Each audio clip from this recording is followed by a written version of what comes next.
በዕፀ መስቀሉ የተከፈለልኝ የኢየሱስ ፍቅር ምንኛ ማረከ።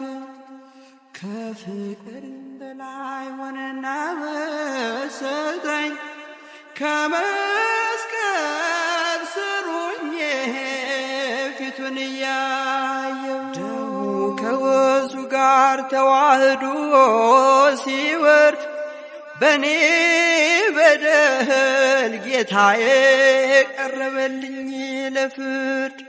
ኃጢአቴን በጫንቃው ተሸክሞልኛል በደሌን ደምስሶ ንጹሕ አድርጎኛል። በዕፀ መስቀሉ የተከፈለልኝ የኢየሱስ ፍቅር ምንኛ